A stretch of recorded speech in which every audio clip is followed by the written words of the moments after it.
Hi guys, welcome to Psyched Out Slick. Today we're going to be talking about toxic feminism. Have we even heard of that term before? I know we've heard about toxic masculinity, but I think there is such a thing as toxic feminism. And that is where feminists are essentially destroying what it means to be a woman.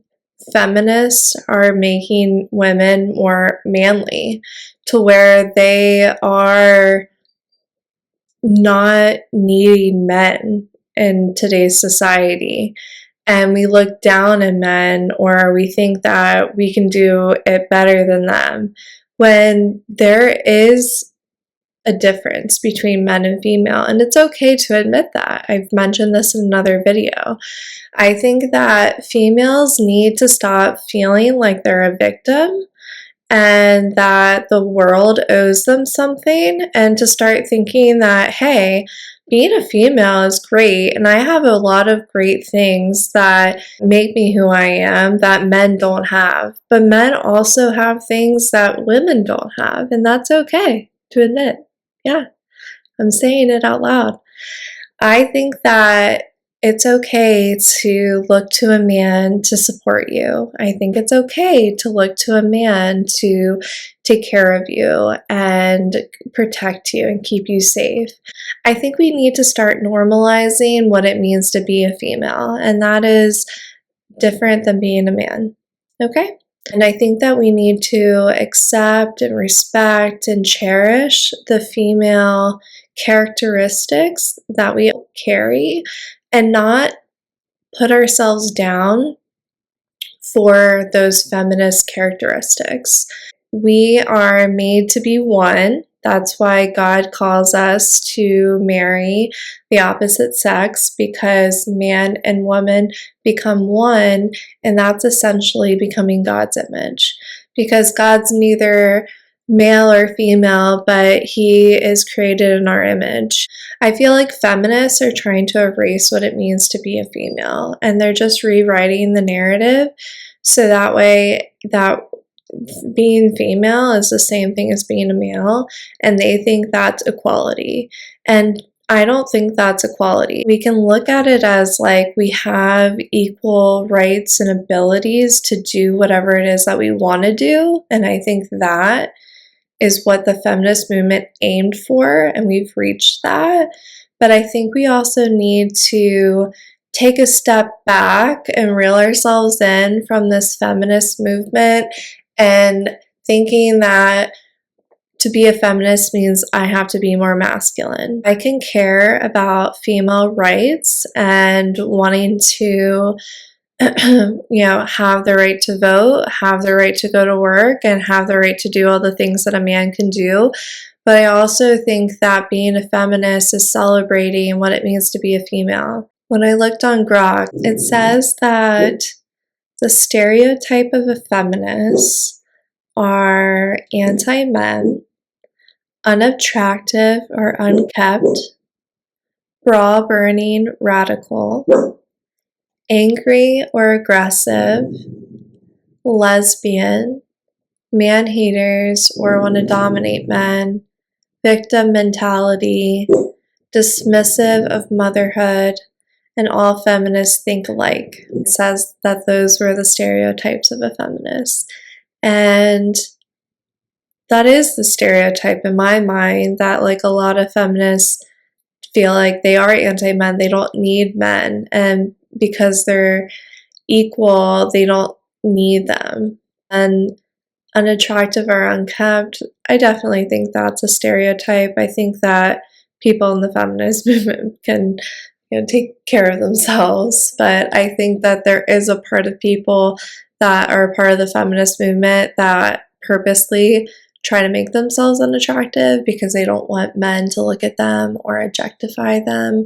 But I think that is, again, going against our nature. Our nature is to want to take care of ourselves and to want to be looking our best, bra burning. Like, we think about women that, it's like they hate their breasts because they're different, and that it's like something that men will look at. And then they think like, well, men don't have to wear a bra. They can show their tits. Why can't I show my tits? It's like, because your tits are different. That's where the equality changes, right? Like, we can be equal, but a man having his shirt off and having his nipples exposed is different than a female having their shirt off and their nipples exposed, or even their shirt on with their bra off with their nipples exposed. Very different. You are drawing attention to yourself, and not in a good way. I've seen it, and it's not a good look. Sorry. Put your bra on if you have saggy tits. It's necessary. Angry or aggressive, yeah, I think that when people are talking about the feminist movement or female rights, especially if they're talking to men, they get so aggressive, and it's like, oh, you don't understand the patriarchy and how it's like going against the females. And it's like, no, it's okay that we live in a patriarchy. I like men. They're not demons. They're not bad. They're good and they're necessary. Just like females are good and they're necessary. And we don't need to demonize men just because we live in a patriarchal society. I think that women can look up to men just like men can look up to women. But I also think that females do need men, and that it's okay to accept that without being so angry about it. I mean, this one's silly. Lesbians, I don't think all feminists are lesbians, but a lot of the ones I know are. Man haters or want to dominate men. So some believe feminists aim to replace male dominance with female dominance instead of seeking equality. This misinterpretation of the feminist goal is dismantling patriarchal structures to create an equitable society for all genders. Well, this is the biggest problem that I have, is that I do think that being a feminist nowadays means that you are trying to replace male dominance or any kind of male role and like make it a female role. And again, we can acknowledge that we want to be equal, but we are different. That is my key here. We are equal in terms of like, we can do whatever we want. We have equal rights. You know, we have freedom of speech, all the things, right? Male and female. But we don't need to replace males with females. Like, when we think about like certain male dominated roles, I'm not going to want a female placed in that role. I'm just not. You know, just like in female dominated roles, I'm not necessarily going to want a male in that role. I'm just not. And that's okay, because there's differences.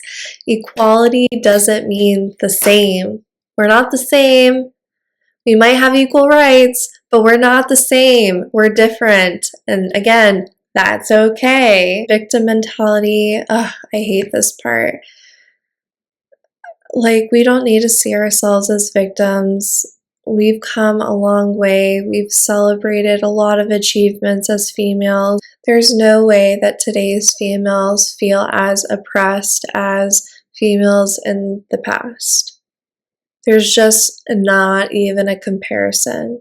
So for females to be acting like, oh, woe is me, like nowadays, women, they can get by and they can get far and they can break the glass ceiling. So we need to stop pretending like we don't have the same, you know, reach or rights or equality as men, because we do.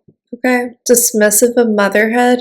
I think that's the biggest like issue, one of the biggest issues, aside from you know, wanting to take over like female dominance, taking over male dominance. I think that it's this dismissiveness of motherhood.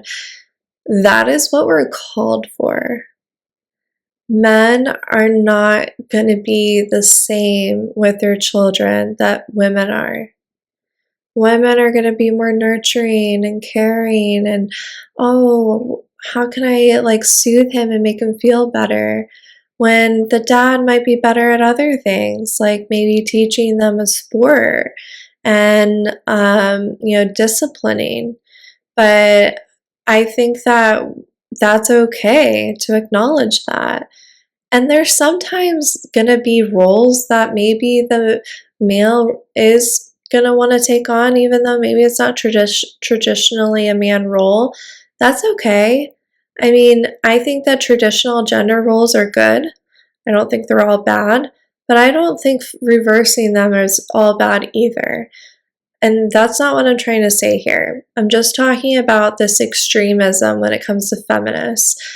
I don't think we need to be so extreme. I think we need to recognize that women being mothers, being wives, cleaning, cooking, caretaking, throwing events, all of that, those are good things to like aspire to. And we don't need to look down on women that do those things because they're not taking on a more male dominant role. That's just, we're making everyone androgynous, or however you say that word. Like, we don't all need to have this like masculinity in us. Like, let's embrace our femininatehood. Let's embrace that part of us, okay? Let's embrace being mothers. I think that's the biggest calling that as females that we all have, is to be a mother. I'm not a mother right now, but I'm desperate to be one.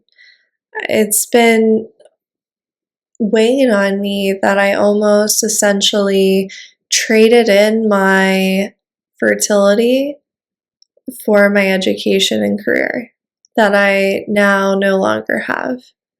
And this is my own personal story. I don't expect other people to relate to that, but I just have a different perspective because I've been that person that like strived hard in their education. I was the one that strived hard for their career and tried to make more than the men in the field.